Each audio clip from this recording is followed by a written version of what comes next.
қылып ықылас шындықтан күліп шулап күрсе иге самауылы тұр ұршыққан тойып алып тамаққа балалар жатыр тыныққан. Міржақып Дулатовтан жарық болды бозара көне таңатып, биік тауға сәулесін сегіз таратып, үнсіз тоға көгері жана бастады, айнадай суға көлеңке түсті тағады.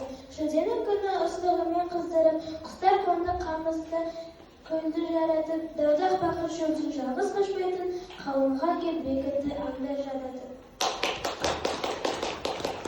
Шәкірт Міржақып Дулатұлы, ай жарық, салқын ауа күзгі түнде, аяқтаған үлкен шоқар жатыр күйде, жалғыз ақтары шәкірт кітап ұстап, есіне ойлай отырып пәтерінде. Дегіме отырайау жалғыз сүлде, ұмытқан басқа істің бәрі мүлде, әкеткен ой жетелі бүкін билеп, алысқа әлдеқайда жапан жиге. Ойлайды ол арсам сыран тапсам ғалам, жұрдама оқылсам мен бек болып қолам. Кітапты екі қолы қысып ұстап, есіне ойлай отырып пәтерінде. Мейірімсіз жолын бөгеп, байлар жоқ мұны көріп, берген көмек, түгелдеп кейін тамақ оқу хақын шамасы аз жеткізе алмай жүрген жүдеп. Көніп жүр тажылыққа неше жылдай, қыз оқып, жаз ақша іздеп ешбір тынбай, шыдаса көп қалған жоқ мақсұт жақын, абырай денге саулық берсе Құдай. Я Алла, талапкердің бақытын аш. Ақ жүрек пайдалы іспен атағын шаш, ұлтына қараңғыда қамаулы өскен жарқырап жарық сәуле болғандай бас.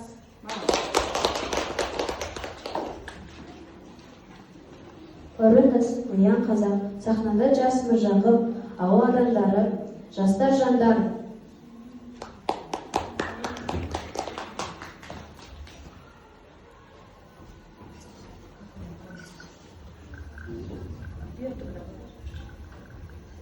Халқым, неге оқтан қапсыңдар?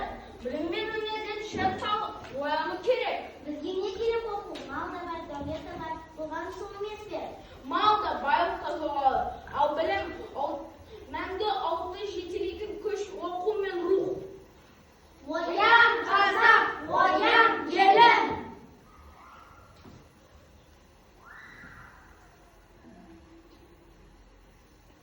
Сен Құдай емге насихат айтып жүрсің бе? Мұның үшін жауап бересің. Менің қарым шындық, шындықты тоқтатқан ешкі болмайды. Туған жеріңді сүй, болашағыңды қорғай біл. Көзіңді аш, оян қазақ, көтер басты, өткізбей қараңғыда бекер жасты. Барма екен ғафу жұрт, атрафқа көзі іскенше ұйқыға келе жатқан қиялға етемін үміт жастардан.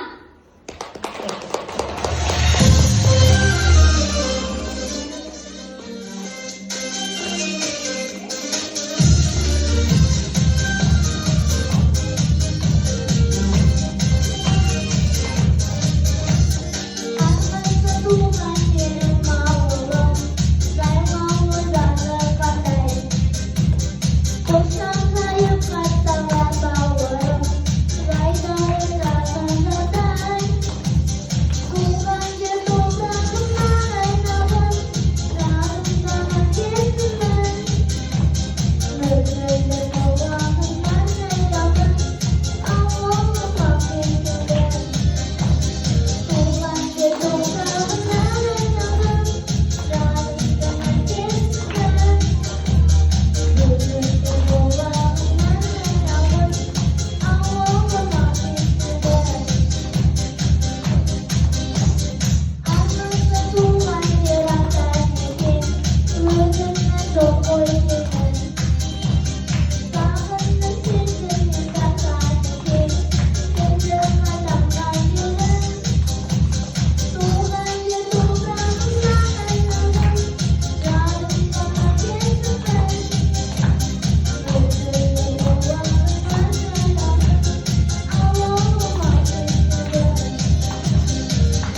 кезекті сұрақ жауап айдарына берейік. Бірінші сұрақ. Міржақып Дулатұлы қай жылы дүниеге келген?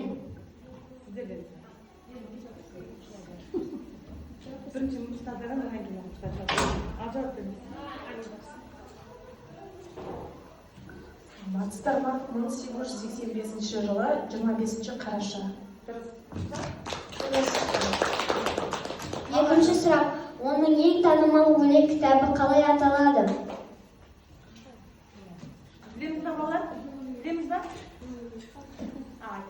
Оян қазақ. Дұрыс. Үшінші сұрақ. Міржақыптың алғашқы романы. Кім айтады? Білесіздер ме? Алғашқы романы. Кімге бересіз? Міржақыптың алғашқы романы Бақытсыз жамал. Дұрыс. Төртінші сұрақ. Қай қозғалыстың белсенді қайраткері болды? Кім біледі? Атқаштақтар біледі. Алаш қозғалушысы. Дұрыс.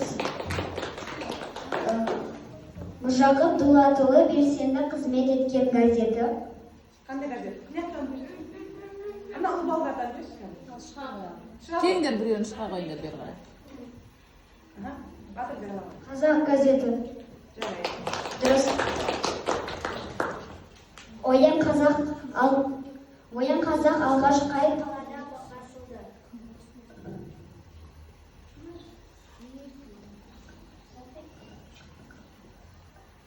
Уфа қаласында басылды. Дұрыс. Міржақыптың ұстазы оны оқуға баулыған адам кім? Кім біледі? Ахмет Байтұрсынұлы. Дұрыс.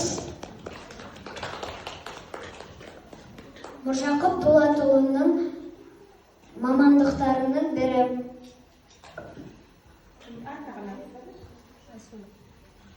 Мұғалім. Дұрыс. Азамат жинағының жанры. Азамат жинағының жанры кім? Жанры қандай? Өлеңдер жинағы. Дұрыс. Міржақып Дулатұлының халықты білімге шақырған өлеңдерінің бірі. Кім біледі? Шәкіртке. Дұрыс.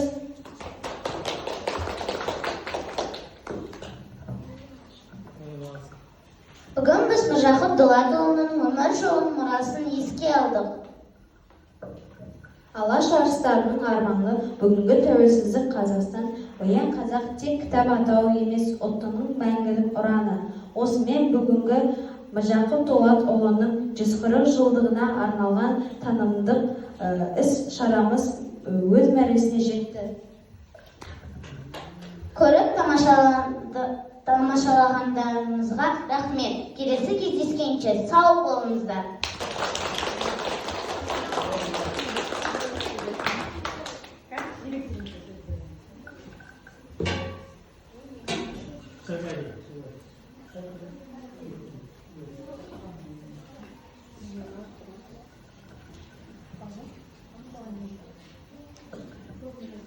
Сау болсыңдар, құрметті оқушылар, құрметті әріптестер.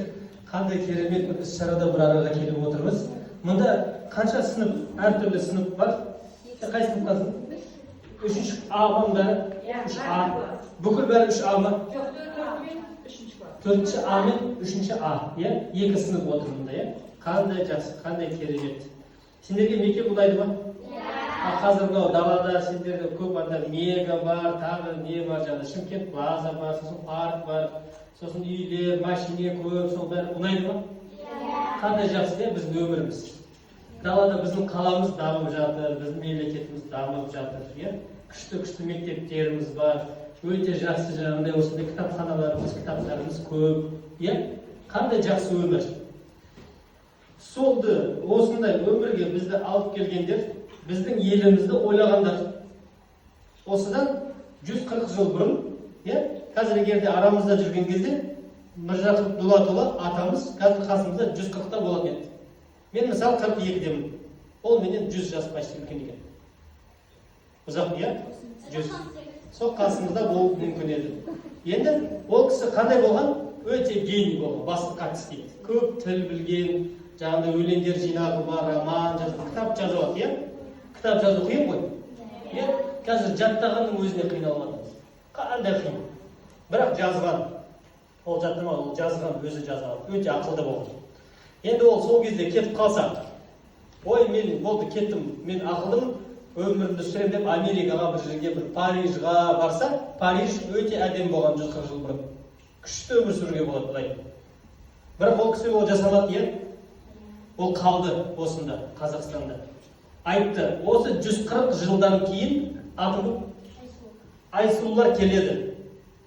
Солар өмірге келген кезде, солар мені еске алады. Біз қазақ халқы болып, бір-бірімізге жақсылық жасайық деп ол қалды елімізде.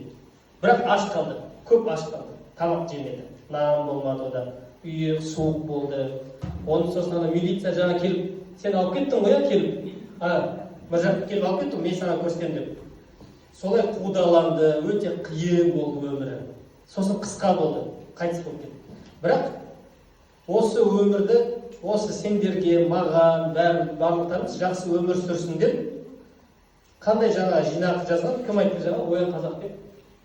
Оян қазақ деген, бұлай жүре бермеңдер дейді, сабақ оқыңдар, осылай жаңағыдай аталарымызды еске түсіріңдер, жаттау жасаңдар, апайлардың айтқандарын жасаңдар, ағалардың айтқандарын жасаңдар, мама папаларды жақсы көріңдер, оларға стульчик беріңдер, қасық беріңдер. О, мама сен жеп, папа жеп, кішкентайларға ізетпен қарап, үлкендерге құрметпен қараңдар деген, қандай жақсы бізде аталарымыз күшті.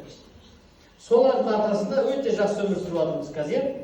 Өте жақсы машинелер, тамақтар, асханаға барамыз, добавкалар, бәрі бар, қандай жақсы, Құдайға шүкір.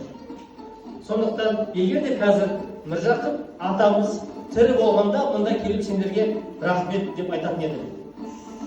Айтатын еді, сендер молодец баласыңдар. Сендер мені еске алдыңдар, значит мен босқа өліп кеткен жоқпын деп жатыр. Қандай жақсы. Сондықтан сендер сияқты ақылды балаларымыз көп болсын.